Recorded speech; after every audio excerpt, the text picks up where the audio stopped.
Where we left off yesterday, we did a couple different related rate problems, some of them relatively simple, some of them a little bit more complicated. We talked about the importance of drawing pictures, understanding the problem, making sure that when you draw a diagram, that when you represent a quantity, if it's changing, you want to make sure that you use a variable to represent that quantity. If it's staying the same, go ahead and make it a constant. So for instance, in the example that we did where we had the balloon that was rising, this distance right here never changed. It was always 500. This height that the balloon was above the ground, it was changing, it was rising. Okay, so we represent that with a variable. The angle of elevation as we look at that balloon as it's rising, that's always changing, so that's going to be a variable. So we want to make sure that we do that. We also want to make sure that if a quantity is increasing, so if it's getting larger, we use a positive to represent that rate of change, and if it's getting smaller, we use a negative to represent that rate of change. And that became really important on this problem right here. Since the police were heading toward the intersection, this value P that represents the distance that the police were from the intersection, that's changing. Use a variable for it. Because that distance is getting smaller, it's decreasing in length, we'd use a negative to represent that. And if you don't do that on this particular problem, you do get the wrong answer. So you want to be very careful about that. Okay? Staying the same, we'll leave it a constant. Changing, we're going to use a variable to represent it. Come up with an equation that relates those variables, and then we differentiate that equation with respect to t. So let's take a look at, we left off on this problem right here, and I said you could solve that for c. Then you'd have dc dt, which is what we were looking at. We were looking for the rate of change of the criminals with respect to time, how fast the criminals were speeding away from the intersection. If you do that problem, you can cancel off the 2's and you can plug in what s is and what p is, and then you just have ds dt and dp dt, both of which we know. So it can be solved that way also. So there are lots of different algebraic tricks that you can work with there. Okay, any questions? Okay, so let's take a look at the next problem. It says, suppose there is a 10-meter ladder leaning against the wall of a building, and the base of the ladder is sliding away from the building at a rate of 3 meters per second. How fast is the top of the ladder sliding down the wall when the base of the ladder is 6 meters from the wall? So here's what we've got. Let's draw a picture of this. So here's the ground, and here's the building. And then we've got this ladder that's leaning up against it. Okay, and the base is sliding out this way and the top is sliding down that way. Okay, and I'm going to kind of demonstrate what goes on here. Let's see, let's see.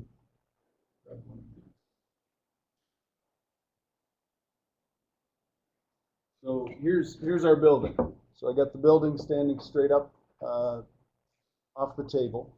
Here's the ladder leaning against the building, and I want you to take a look and watch what happens. Now I'm going to try as much as I can to slide the base out at a constant rate. So if you watch my fingers, they should be sliding out at a pretty steady pace. Okay. Everybody convinced I'm sliding it outward at a steady rate? Okay. Watch the top of the ladder now. Okay. Watch how fast it's moving to begin with, and then watch what happens at the very end. What happens at the beginning? How fast is the ladder, top of the ladder sliding down? About as fast, maybe even slower, okay? Maybe even slower. It really doesn't move that much to begin with. Okay, what happens at the very end?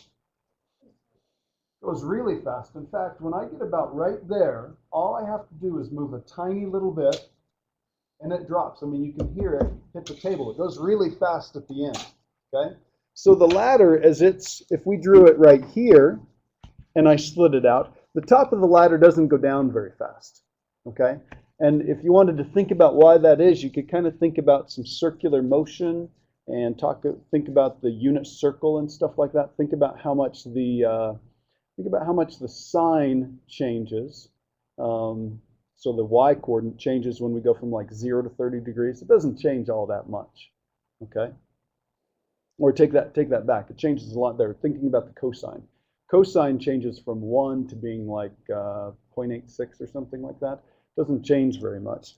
okay? And yet if I do it out here, okay, it's going really fast right there, okay? So that's what we're after. Now, we've clearly got a triangle that we're going to be drawing here, okay? Is this a variable? It is, okay, because that's changing, okay? Let's call that x since that's horizontal, okay? Is this a variable? Yep, okay. The height that the top of the ladder is off the ground is a variable. It's vertical, so we'll call that y, okay? And then is the ladder changing? Nope, always going to be 10, right? Yeah, unless it breaks, okay? Everybody get that? Okay, is everybody convinced that this is an accurate picture and that the things that we have that are written as constants, like the 10, and that's a constant, that never changes, and that the things that are changing in this problem, the base of this, because it's sliding out, and the height of that, because it's sliding down, that those are in fact variables? Equation that relates them? What's that? Pythagorean theorem. So let's do x squared plus y squared equals 100. Okay, now, again, I kind of like to convince myself that this is right and then just start finding derivatives with respect to t. So this is going to be 2x dx dt plus 2y dy dt equals 0. Okay, so here's an equation that relates the variables. Here's an equation that relates their derivatives. Well, let's see. How many variable quantities do I have? Got 4. Okay, how many did they have to give us? They got to give us 3 or enough information that we can figure out 3. So let's go back and read the problem again. Okay, it says the base of the ladder is sliding away from the building at a rate. Whenever they say rate, we clue into that and we say, hey, they just gave us a derivative. Okay? So they told us how fast this is sliding outward. So what did they just give us in terms of derivatives? They gave us dx dt. Okay, so we know that dx dt is 3. Now, it's 3 meters per second. Should that be positive or should that be negative? Okay, so it's going to the left, so maybe negative. Doesn't say anything about it going to the left in the problem. It just says it's sliding away from it. So we could have drawn this picture backwards and it could have gone that way, and then it would have been going to the right. The point is not whether it's going to the left or the right here. The point is this quantity getting larger or is it getting smaller? So is the distance that the base of the ladder is from the wall, is that getting bigger or smaller? It's getting bigger. Okay, we're sliding it away from the wall. That distance is getting bigger. That should be positive. Okay, got that? Okay. Then it says, how fast is the top of the ladder sliding down? So how fast is another question about rate. We want to know how fast is this sliding down. What we want is dy dt, okay? We want dy dt when the base of the ladder is 6 meters from the wall, okay? So time in question is when x is equal to 6. Well, if x is equal to 6 at the time in question, and that's always 10, then what's y? Isn't it nice that it works out that way? Okay? These are a little contrived. We made them work out so they work out well. So when x is equal to 6, then we can figure out that y is equal to 8. Now let's come back here and take a look. I have 1, 2, 3, 4 variable quantities right here. And I have one of them here, one of them here, and one of them here. So just like I said, if we come up with an equation that relates 4 different variables, they're going to give us 3 or enough information that we can figure out 3 of them. And indeed, we have that here. So we want to know what dy dt is. So let's solve this for dy dt. I'm going to move this to the other side. Could I get rid of the 2's? Divide both sides by 2. Okay, that's going to give me y dy dt equals, this is going to be negative x dx dt. So that means dy dt is going to be negative x dx dt over y. So let's plug in the quantities that we've got. So this is going to be a negative x is 6. dx dt is 3. And let's see, this is going to be y on the bottom, so that's an 8. And just for the heck of it, let's just make sure that the quantities work out. This was in meters. This is meters per second, and this is meters, right? So those meters cancel with those. Do I have the right units? Got meters per second, that's good. Okay, I can cancel a little bit here. I'm going to cancel the 8 with the 6, so that's going to be a 3, and that's going to be a 4. So I end up with dy dt equals negative 9/4 meter per second.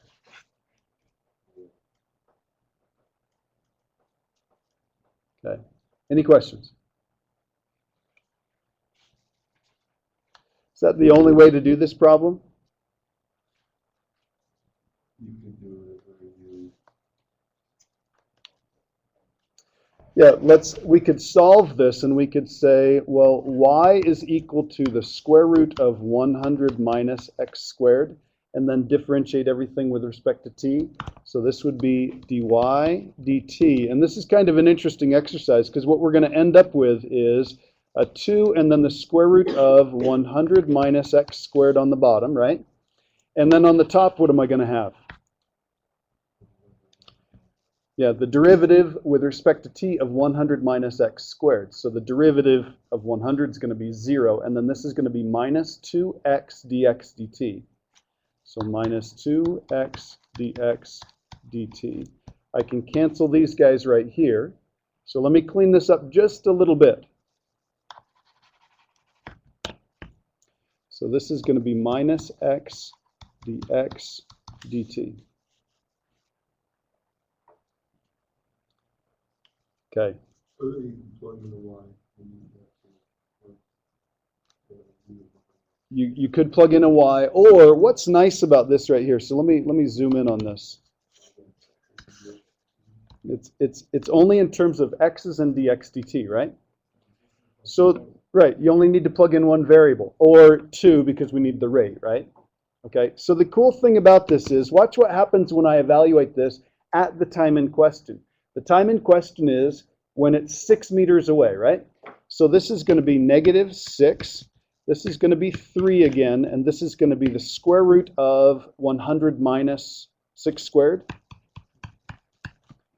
So we get 64 on the bottom underneath the square root, so we get 8 on the bottom. We get the same answer, negative 9/4. Okay? Yeah, negative 9/4. So that's negative 2 1/4 meters.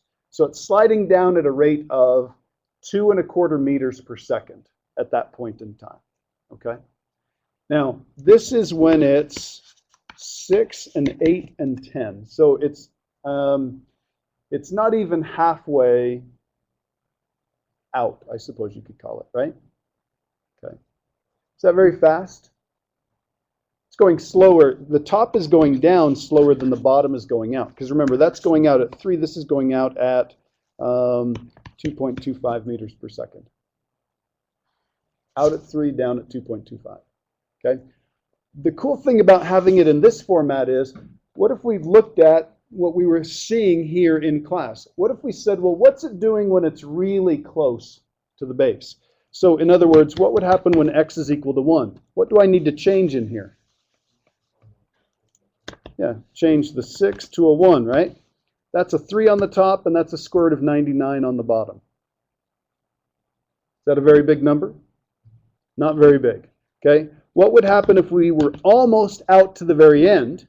Okay. Now remember, we said as you slide it out here, we heard that little clap as it hit the bottom because it was going so fast at the end. What if we said this is 9?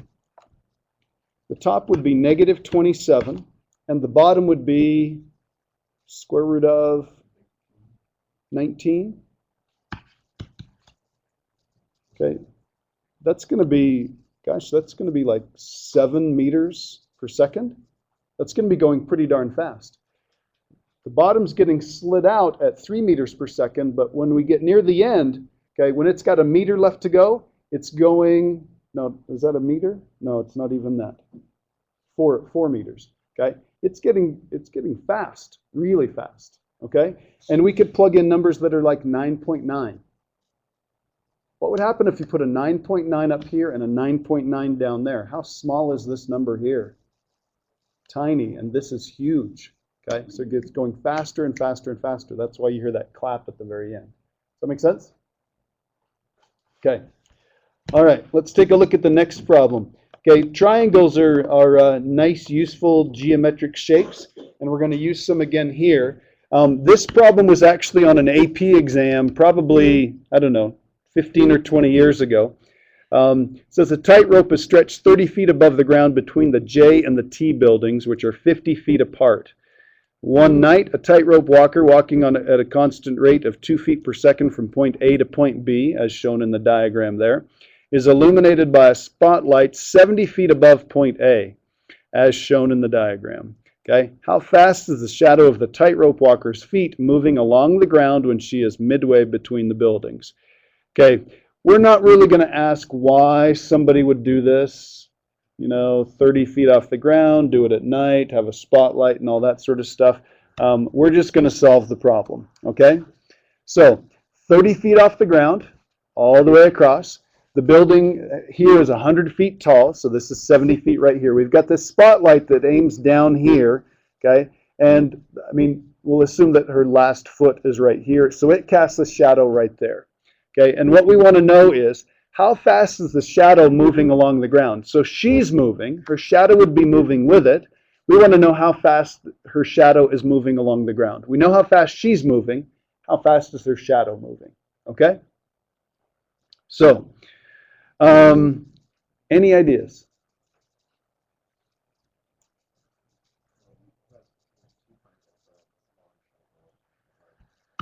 Okay, so Juan is onto something. We have a smaller triangle and a larger triangle. We have some similar triangles here, and similar triangles are really going to come in handy. So I'm going to draw this large triangle right here,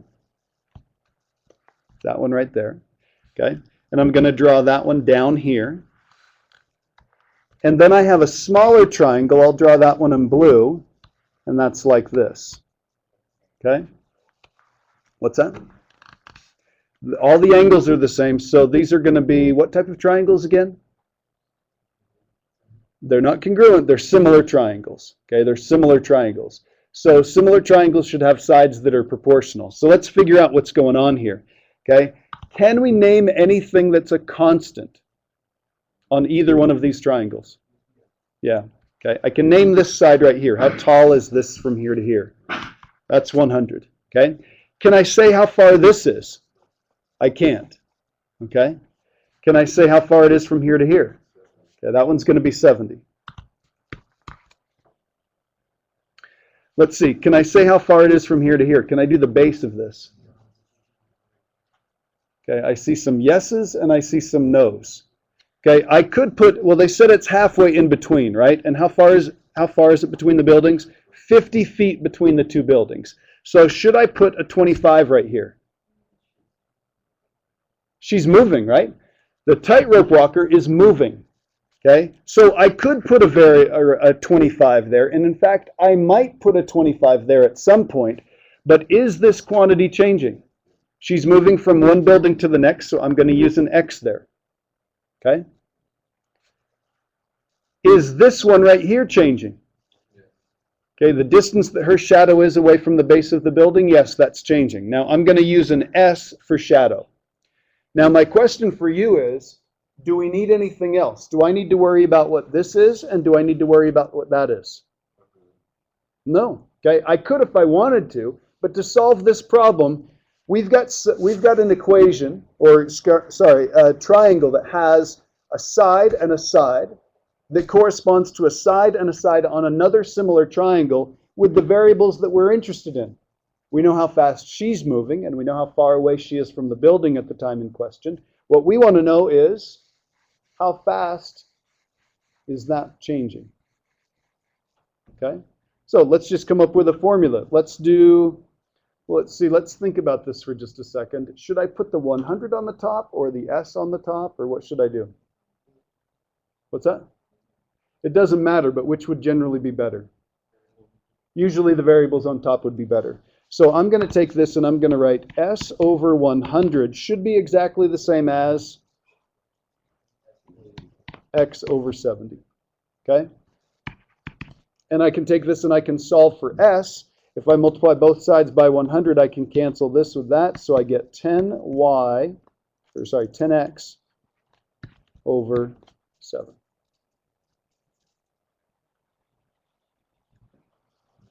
Is that an equation that relates to the variables in the problem? Is her distance from the building changing?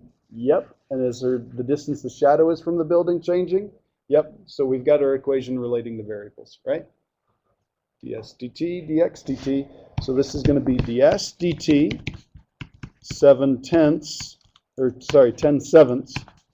dx dt. And what's cool about this particular problem? We've got two variables here. One of them is the one we're looking for. We don't have that. We do have dx dt. What does it say dx dt is? 2 feet per second. Positive or negative? Positive because it's getting larger, right? So ds dt, the rate of change for the shadow is going to be 10 sevenths times 2. So that's going to be 20 sevenths. And what would the units be here? Feet per second. Okay?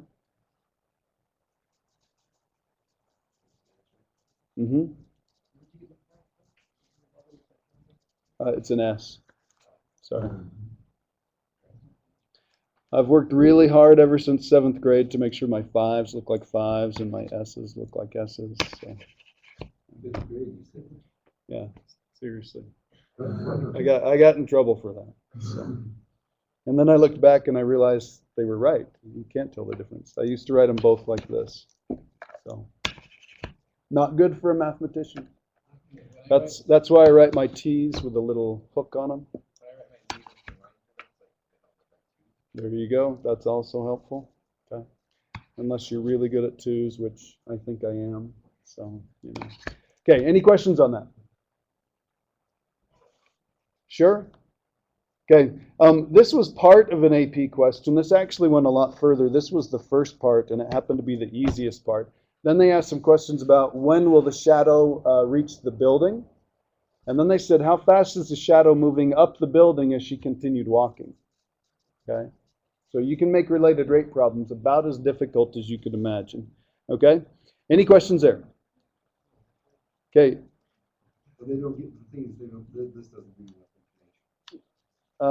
Yeah, they would have asked some questions with a little bit more information. Okay, but if I remember right, it's basically what I just got done saying. Okay. A couple points before we go on. A lot of times they'll ask you to write a sentence that describes what the answer is. So in this case, we got an answer of dy dt equals negative 9/4 meters per second. So you'd want to describe what that means. You'd want to say something like, the top of the ladder is moving down the wall at a rate of 9/4 meters per second, or 2.25 meters per second. Now, if you said it's going down the wall at a negative rate, that's a little bit redundant, okay? So if you just said the rate of change is negative, or if you said it's going down the wall, okay? If you said the rate of change is negative, that's okay. If you said it's going down the wall at a positive rate, that would be fine too, okay? You just want to be as specific as possible and as clear as possible in your communication, okay? So last problem here. We've got 25 minutes or so to take care of this. Hopefully it's not going to take anywhere near that long, but this is an interesting problem because what we've done here is we've taken, by the way, has anybody been to the Hershey's plant in Pennsylvania? Highly recommended. It's kind of fun, okay? I made this up though, just so we could use something a little more interesting. So the tank in example 3 is now the shape of an inverted cone. Okay, so it's kind of like a funnel. Okay, big gigantic tank chock full of chocolate now. Okay, they're going to make Hershey's Kisses out of this.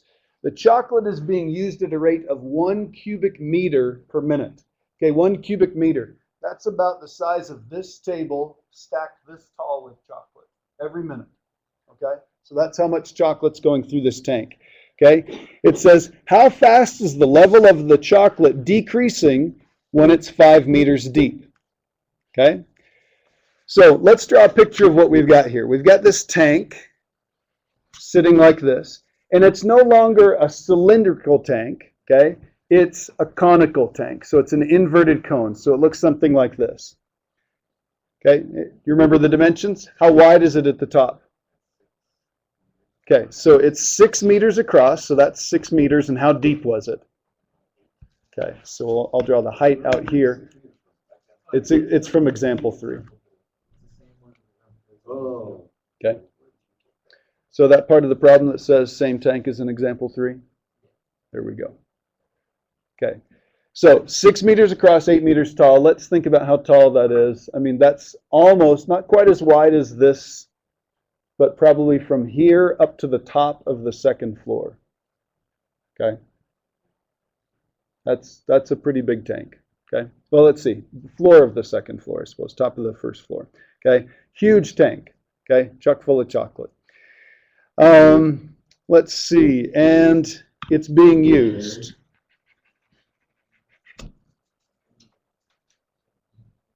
So what's different about this problem as opposed to the other problem? Okay, it's a cone. The shape has changed. Okay. Yeah, so we're going to have a different equation. Okay, we're not just going to have pi r squared h. Okay, if you were in charge of keeping track of this, now pretend the other tank in example 3, pretend we were using that one. Okay, remember when we did that, we figured out that it doesn't matter, when we ask how fast is the height changing, it's always changing at the same rate. And it wasn't very much. It was just a couple of inches every minute, right? It was a gigantic tank. We were using 1 cubic meter per minute. Okay, so it doesn't go down very much. So let's say you were in charge of keeping this tank full. Okay, it was chock full when you left. You come back 5 minutes later and you go, oh, that didn't go down very much. I could take a break. I could go take a nap and I'm fine. Okay, what happens if you went and took a nap when it's like half full or maybe a third full? Does it continue going down at the same rate? No, because we're sucking out the same amount of volume, okay, every single minute, but there's tons of volume up here to draw from. Okay, when we get down toward the bottom, I mean, that little sliver right there, that might be 1 cubic meter. It might be, a third of a meter deep or something like that. Okay, up at the top of a third of a meter maybe takes 4 or 5 minutes. Down at the bottom, it's gone like that. Okay, again, use that bathtub analogy. Okay, pull the plug on a bathtub when it's full, watch the height. You can hardly see it going down. Okay, same amount of water is going out basically all the time, but when it gets down to the bottom, when it hits that back rim where it starts to slope, you can watch it go, whoop, goes right in the drain, goes really fast. Okay, so this is a completely different situation because of the shape of the chocolate held in that shape by the tank. Okay, so we're going to have a different formula. Formula for a tank, conical tank, pi thirds r squared h. And remember, we went over that at the beginning in the starter question. Okay, so that's the volume of the cone. Okay, so let's look at this. Is the volume changing? Yes, it is. Is the radius of the chocolate changing? Yes, it is. Is the height or the depth of the chocolate changing? Yes, it is. All 3 of those are variables. Okay? Now, you could do this problem differentiating implicitly using the, what rule? Product rule. You'd have to use the product rule. You're going to have dVdt's, you're going to have dRdt's, and you're going to have dHdt's. Okay? Remember in the instructions, in the little kind of step-by-step thing that said, here's how you can solve these problems, it said, if you can get rid of some of the variables, do. Okay, because remember, if we can simplify this algebraically before we do calculus, that's going to make our work a heck of a lot easier. Okay, so here's what we're going to do. We're going to do something similar to what we did on the last problem. I'm going to consider this little triangle that represents the shape of the tank. And then I'm going to consider this little triangle that represents the shape of the chocolate. So when I drop this line straight down to the vertex, very point of this cone, it's going right through the center. It's going to divide this exactly in half. So if we think about what the shape of the tank is, we're really keeping track of 2 quantities. the two important quantities right here. What's the radius and what's the height? The radius is 3 and the height is 8. Now that's for the tank. Those don't change. But if we think about the chocolate, it looks like this. Those are always changing, so we have to use variables to represent those. So there's the radius and there's the height. Now, is this enough information that we could come up with something from this, put this information together to get rid of one of our variables here? Yeah, because what are these? They're proportional. These are similar triangles, so the sides should be proportional. So I should be able to say 3 over 8 is the same as r over h, right? Okay, now, which variable do you want to get rid of? Let's take a look at this. Do you want to get rid of h or do you want to get rid of r? Okay, I hear a couple h's and I hear a couple r's. I hear another r. Anybody want to say h again? Okay. Somebody give me an argument for why we want to get rid of the h. Whoa, no, just for the h. Why do we want to get rid of the h? Anybody? Okay, so we could times it on either side, so we'll multiply both sides by 8h. Is that what you're saying? Or what do you mean times it by? Well, this one right here, which one do I want to get rid of? Okay, because this is the one that's going to relate the variables in the problem, all the variables in the problem. Do we want to get rid of the r or do we want to get rid of the h? Okay, so does anybody want to say we want to get rid of the h here? One. Okay, so Juan's argument is this.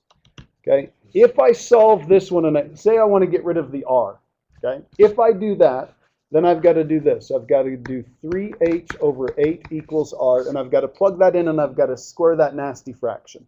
Okay?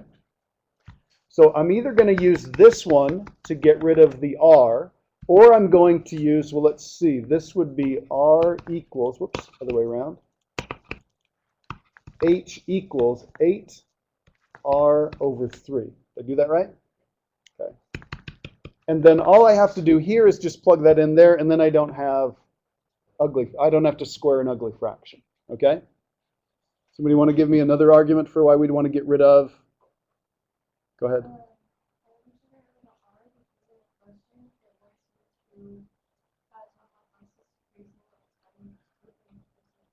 Okay.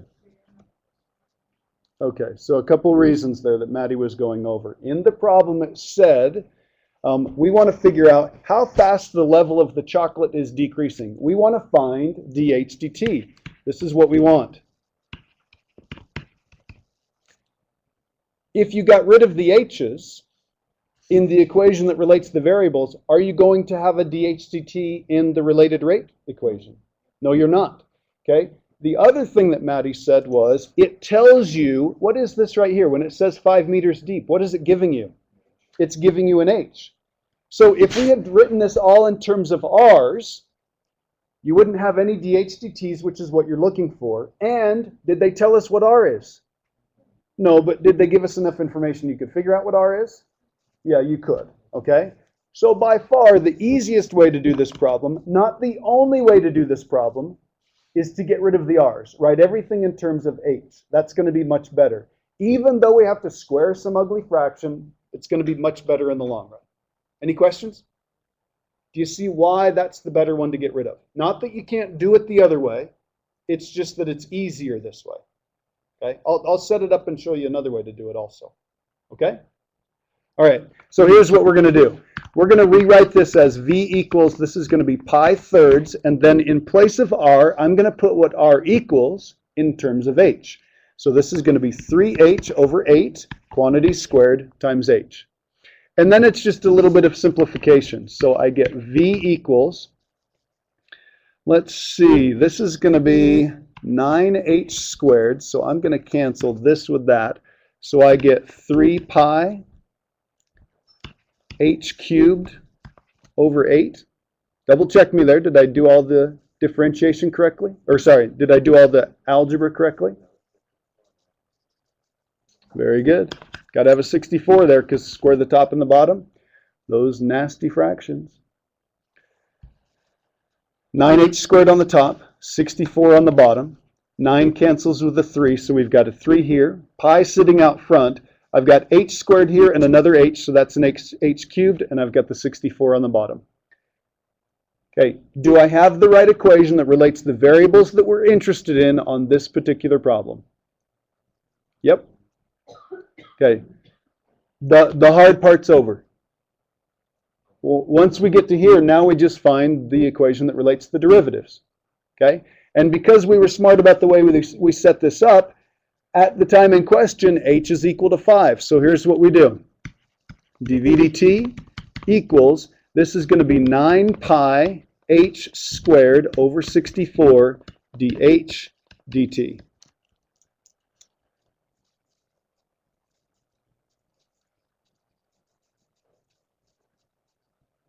Everybody good with that? So I'm going to multiply both sides by the reciprocal of this, and I'm going to get dh dt is equal to, this would be, let's see, 64 over 9 pi h squared dv dt. Does that get what I was after all by itself?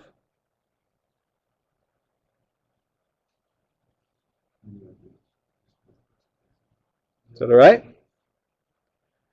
What I did is I multiplied both sides by 64, 9 pi h squared, right?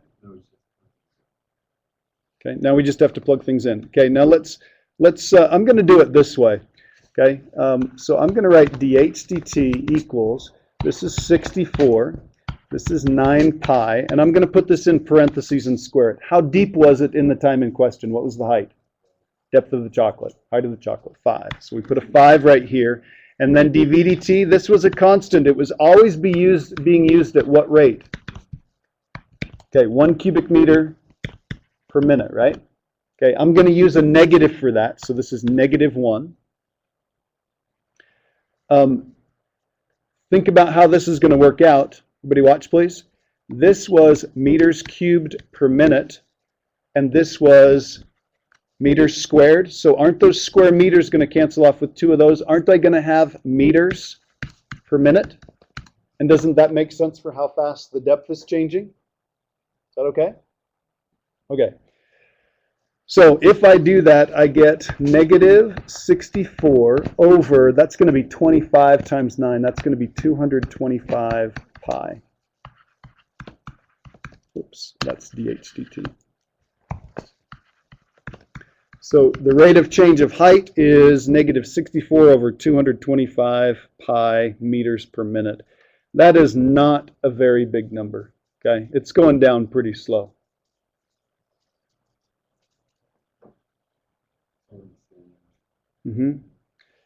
Okay, so there's the answer to the problem. So we could say the depth of the chocolate is decreasing at a rate of, I'd leave off the negative, I'd just say 64 over 225 pi meters per minute, okay? Or I could say the rate of change of the depth of the chocolate is -64 over 225 pi meters per minute.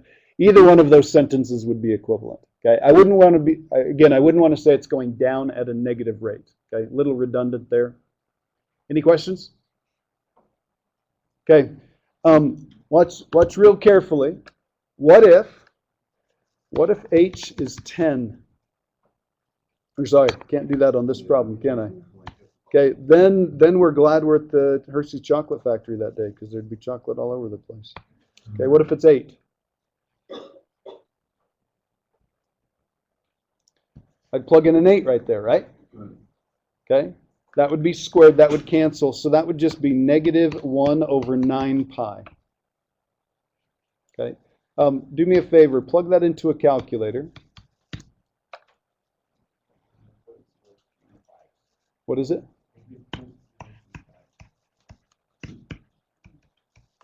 Okay, which if I remember correctly, that's pretty close to what the answer was on example 3.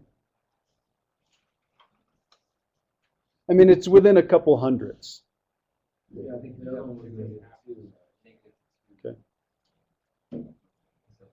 Okay, so it's about half the size. Okay. What if h was, let's make h 0.5. What do I plug in here? I plug in a 0.5, right? So if I plug in a 0.5, I've got negative 64 on the top, and then I've got 9 pi, and then 0.5 squared. So if you throw that into the calculator, what does that give you? What is it?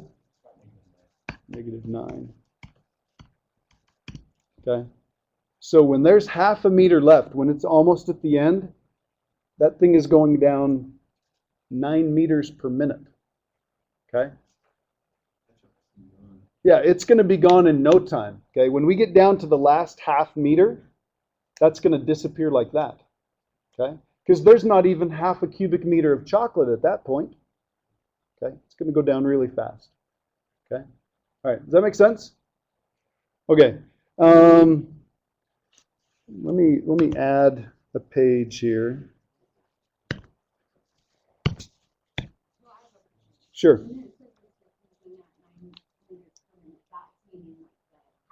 Uh-huh. Yep. Yep. Yeah. That's just, it's all we're measuring on this one. We've kind of simplified it. We're just looking at one quantity. How fast is that depth changing? Doesn't change very much at the beginning. We're only going down at a rate of, 0.03 of a meter per minute to start off with. You wouldn't even be able to see this. Okay. And then it goes faster and faster and faster till at the end, I mean, it's ripping down there. Okay. Got it? Okay, so let me take this right here, v equals pi thirds r squared h. If you wanted to, you could do this problem in this way. So you don't have to write this down if you want to just watch. This would be dv dt equals, I'm going to write pi thirds here. Okay, and then let's use the product rule. So this is going to be the first times the derivative of the second plus the second times the derivative of the first. How many variable quantities here? Okay, there's 1, there's an r, there's 2, dh dt, there's 3, there's an h, there's 4. Already counted r, and then dr dt, there's 5. 5 variable quantities, 5 separate variable quantities. Okay, you'd have to find or give you 4 of them. Okay. So what we'd have to do on a problem like that is we'd have to say, all right, I know h is equal to 5. I know dv dt is equal to negative 1. Okay? And then I know this. I've got this formula here that says that 3h is equal to 8r. You with me? Okay. If h is equal to 5, could you figure out what r is? So 3 times 5 equals 8r. So r would equal 15 over 8. Is that all right? So now I've got h, I've got r, and I've got dv dt. Okay? And then here's the tricky part. I've got to find dr dt, right? How am I going to find dr dt? You separate by itself. What do you mean? Yeah. Awesome. Okay, so here's the trick. Very well done. Here's the trick. You can't find dr dt. You can't find dr dt without knowing what dh dt is. So at some point, you're going to have to do a substitution for one of the variables, and you can figure out that 3 dh dt is equal to 8 dr dt. So wherever there's a dr dt, I can put well, let's see, what would I do here? Wherever there's a dr dt, I would put a 3/8 dh dt. And isn't it interesting? Do you recognize those numbers? Doesn't the radius equal 3 and the height equal 8? Isn't it interesting that their rates of change, the rate of change for the radius and the rate of change for the height are related by that same ratio, that same proportion. Okay, so then you just make this substitution right here. Plug in r plug in H, plug in dVdt, and then just solve for dH dt. You'll get the same answer, but that's a bit of a mess. Okay? All right, any questions? Okay, I do want to draw your attention to this statement down at the very bottom here. We could spend weeks going over related rate problems and still not cover every single scenario. They are all a little bit different, but they all have similarities. So the idea is the same. Draw pictures, make sure you understand the problem. If there's a quantity that changes, use a variable for it, and use a variable that represents what you're looking for. If it's height, use an H. If it's the police, use a P, whatever it happens to be.